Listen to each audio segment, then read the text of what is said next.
पुणे म्हणजे महाराष्ट्राची सांस्कृतिक राजधानी। महाराष्ट्राच्या जडणघडणीमध्ये पुण्याचा वाटा मोठा आहे। इतकंच काय तर देशभरातील अनेक तरुण शिक्षणासाठी पुण्यात येतात। त्यामुळे विद्येचं माहेरघर असलेलं पुणे तसं बहुढंगी आणि बहुरंगी शहर आहे। याच पुण्याच्या प्रगतीचा आढावा घेण्यासाठी तसेच पुण्याच्या सर्व क्षेत्रांच्या भविष्याचा वेध घेण्यासाठी लोकशाही मराठीने एक उपक्रम हाती घेतलेला आहे। त्याचं नाव आहे पुणे संवाद। याच पुणे संवाद या कार्यक्रमाचं थेट प्रक्षेपण आपण आज सकाळी 9 वाजल्यापासून पाहणार आहोत।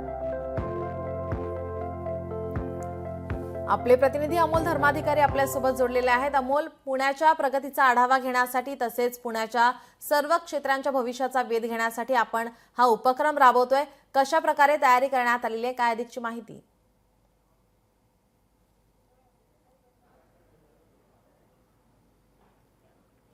नक्कीच तयारी अंतिम टप्प्यात आलेली आहे आणि अगदी काही वेळामध्ये या आपल्या महत्त्वाच्या कार्यक्रमाला सुरुवात होणार आहे। पुणे संवाद 2025 खरं तर आता आपण आयोजित केलेला आहे। पुण्यामध्ये हा कार्यक्रम होते आणि याची तयारी अंतिम टप्प्यात आलेली आहे।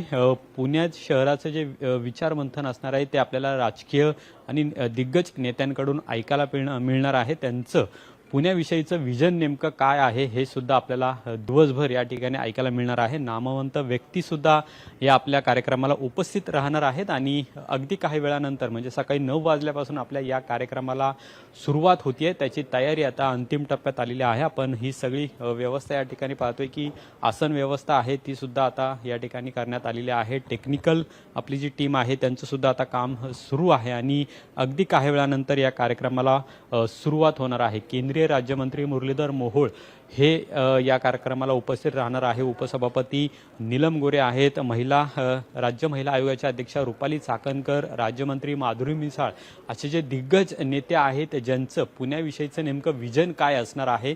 पुणे हे सुसंस्कृत शहर आहे, विद्येचं माहेरघर आहे, सांस्कृतिक शहर आहे। अशा या पुण्याची ओळख आणखीन बळकट करण्यासाठी नेमकं या राजकीय नेत्यांचं विजन नेमकं काय असणार आहे याची उत्सुकता आहे आणि याच लोकशाही मराठीच्या पुणे संवाद कार्यक्रमामधून आपल्याला ते ऐकायला सुद्धा मिळणार आहे। त्याचबरोबर विविध क्षेत्रामध्ये ज्यांनी नाविन्यपूर्ण कामगिरी केलेली आहे अशा काही खास व्यक्तींचा सन्मान सोहळाही आपल्या या कार्यक्रमामध्ये आयोजित करण्यात आलेला आहे आणि त्यामुळे उत्सुकता सगळ्यांना लागलेली आहे। अगदी काही वेळानंतर आपल्या या मुख्य कार्यक्रमाची सुरुवात सुद्धा होणार आहे आणि दिवसभर आज आपल्याला या पुणे संवाद कार्यक्रमाच्या माध्यमातून हा सगळा कार्यक्रम आहे।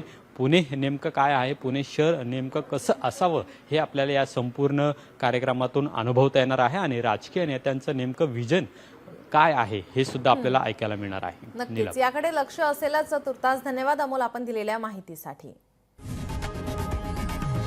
लोकशाही मराठी ऐका, पहा, जागरूक रहा।